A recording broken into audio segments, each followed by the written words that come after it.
ರಾಜ್ಯದಲ್ಲಿ ಮದ್ಯ ಮಾರಾಟ ನಿಷೇಧ ಮಾಡಬೇಕು ಹಾಗೂ ಸಾರಾಯಿ ಬೇಡ, ಶಿಕ್ಷಣ ಬೇಕು, ಬೀರು ಬೇಡ, ನೀರು ಬೇಕು ಎಂಬ ಘೋಷವಾಕ್ಯದೊಂದಿಗೆ ನವೆಂಬರ್ 25 ಬೆಂಗಳೂರಿನ ಫ್ರೀಡಂ ಪಾರ್ಕ್ನಲ್ಲಿ ಧರಣಿ ಸತ್ಯಾಗ್ರಹ ನಡೆಸಲಾಗುವುದು ಎಂದು ಜಿಲ್ಲಾ ಅಧ್ಯಕ್ಷರಾದ ಡಾಕ್ಟರ್ ಶಾರದಾ ಹುಲಿನಾಯಕ ಅವರು ಹೇಳಿದರು. ಅವರಿಂದು ನಗರದ ಸುದ್ದಿಗಾರರೊಂದಿಗೆ ಮಾತನಾಡುತ್ತಾ, ಜಿಲ್ಲೆಯ ತಾಲೂಕಿನ ಪ್ರದೇಶದಲ್ಲಿ ಮದ್ಯ ಅಕ್ರಮ ಮಾರಾಟದಿಂದ ಬಡವರು, ಕೂಲಿಕಾರರ ಕುಟುಂಬಗಳು ಬೀದಿಗೆ ಬಿದ್ದಿದ್ದು, ತಕ್ಷಣವೇ ಮದ್ಯ ಮಾರಾಟ ನಿಷೇಧ ಮಾಡುವಂತೆ ಕಳೆದ 10 ವರ್ಷಗಳಿಂದ ನಿರಂತರ ಹೋರಾಟ ನಡೆಸಲಾಗಿದೆ ಎಂದರು. ಆದರೆ ಸರ್ಕಾರ ಮಾತ್ರ ಇದನ್ನು ಗಂಭೀರವಾಗಿ ಪರಿಗಣಿಸುತ್ತಿಲ್ಲ. ಇದರಿಂದ ಮಹಿಳೆಯರು ಹಾಗೂ ಮಕ್ಕಳಿಗೆ ತೀವ್ರ ತೊಂದರೆಯಾಗುತ್ತಿದೆ ಎಂದರು. ನಂತರ ಅವರು ಮಾತನಾಡಿ, ಗ್ರಾಮೀಣ ಪ್ರದೇಶದಲ್ಲಿ ಟೀ ಅಂಗಡಿ ಮತ್ತು ಸಣ್ಣ ಪುಟ್ಟ ಅಂಗಡಿಗಳಲ್ಲಿ ಅಕ್ರಮವಾಗಿ ಮದ್ಯ ಮಾರಾಟ ಮಾಡಿ ಬಡವರ ಜೀವನ ಬೀದಿಗೆ ಬಂದಿದೆ ಎಂದರು. ಮನೆಯ ಹತ್ತಿರದಲ್ಲಿಯೇ ಇರುವ ಅಂಗಡಿಗಳಲ್ಲಿ ಮದ್ಯ ಸಿಗುತ್ತಿರುವ ಕಾರಣ ಬಡವರು ದಿನವೆಲ್ಲ ದುಡಿದ ಹಣವನ್ನು ಕುಡಿತಕ್ಕೆ ಸುರಿಯುತ್ತಿದ್ದಾರೆ. ಕುಡಿತದ ಕಾರಣಕ್ಕೆ ಕುಟುಂಬಗಳ ನೆಮ್ಮದಿ ಹಾಳಾಗಿದೆ. ತಕ್ಷಣ ಹಳ್ಳಿಗಳಲ್ಲಿ ಮದ್ಯ ಅಕ್ರಮವಾಗಿ ಮಾರಾಟ ಆಗುತ್ತಿರುವುದನ್ನು ನಿಲ್ಲಿಸದೆ ಹೋದಲ್ಲಿ ಉಗ್ರ ಹೋರಾಟ ನಡೆಸಬೇಕಾಗುತ್ತದೆ ಎಂದು ಎಚ್ಚರಿಸಿದರು. ಸರ್ಕಾರ ಆದಾಯ ಮೂಲವಾಗಿರುವ ಮದ್ಯ ಮಾರಾಟ ವರ್ಷದಿಂದ ವರ್ಷಕ್ಕೆ ಹೆಚ್ಚಾಗಿದೆ ಎಂದರು.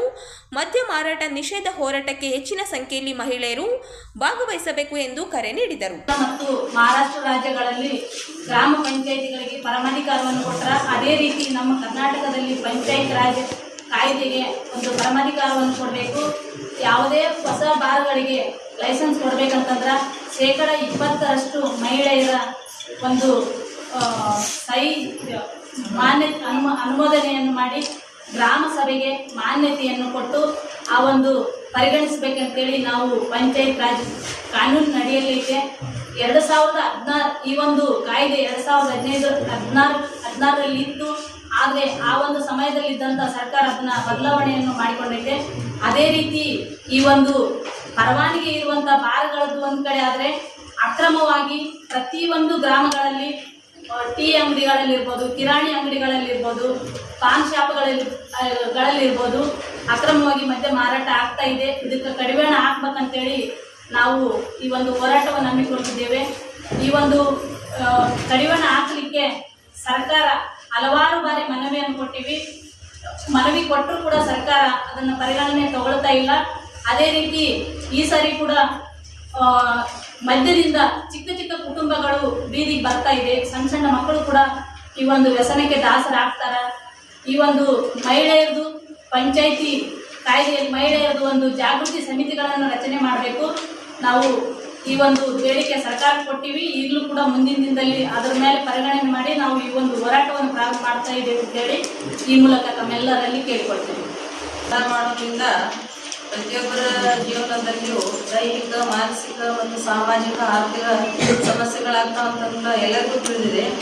ಈ ಒಂದು ಮದ್ಯಪಾನ ಪೂರ ಸಮಾಜದ ಸ್ವಾಸ್ಥ್ಯವನ್ನು ಹಾಳು ಮಾಡ್ತಾ ಇದೆ.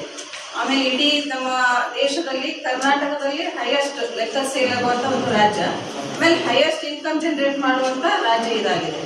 ಈಗ ಈ ಮದ್ಯ ನಿಷೇಧ ಆಂದೋಲನದವ್ರ ಕಡೆಯಿಂದ ಸಾಕಷ್ಟು ಬಾರಿ ಎಲ್ಲೆಲ್ಲಿ ಲೈಸೆನ್ಸ್ಡ್ ಮತ್ತು ಲೈಸೆನ್ಸ್ ಇಲ್ಲದ ಕಡೆ ಎಲ್ಲೆಲ್ಲಿ ಸೇಲ್ ಆಗ್ತದೆ ಸಾಕಷ್ಟು ಬಾರಿ ಎಕ್ಸೈಸ್ ಡಿಪಾರ್ಟ್ಮೆಂಟಿಗೆ ಮನವಿ ಕೊಟ್ಟಾಗಿಯೂ ಸಹಿತ ಅದನ್ನು ಬಂದ್ ಮಾಡುವಲ್ಲಿ ವಿಫಲರಾಗಿದ್ದಾರೆ ರಾಜ್ಯ ಸರ್ಕಾರಗಳು ಅಂತ ನಾನು ಈ ಸಂದರ್ಭದಲ್ಲಿ ಹೇಳೋದಕ್ಕೆ ಇಚ್ಛೆ ಪಡ್ತೀನಿ.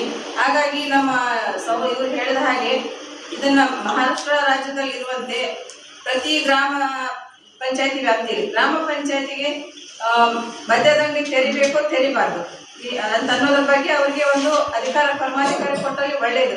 ಯಾಕಂದ್ರೆ ಅದ್ರ ಮೇಲೆ ಇಫೆಕ್ಟ್ ಆಗ್ತಾ ಇರೋದು ಮಹಿಳೆಯರಿಗೆ ಮತ್ತು ಮಕ್ಕಳಿಗೆ, ಪೂರ ಕುಟುಂಬನೇ ಸರ್ವನಾಶ ಆಗ್ತಾ ಇದಾವೆ ಈ ಒಂದು ಸಾರಾಯಿ ಕುಡಿತದಿಂದ. ಹಾಗಾಗಿ 2016ರಲ್ಲಿ ಈ ಕಾಯ್ದೆಯನ್ನು ರದ್ದು ಮಾಡಿದ್ರು ರಾಜ್ಯ ಸರ್ಕಾರದವರು. ಈಗ ಮತ್ತೆ ಸ್ಟಾರ್ಟ್ ಮಾಡಿ ಗ್ರಾಮ ಪಂಚಾಯತಿ ವ್ಯಾಪ್ತಿಗೆ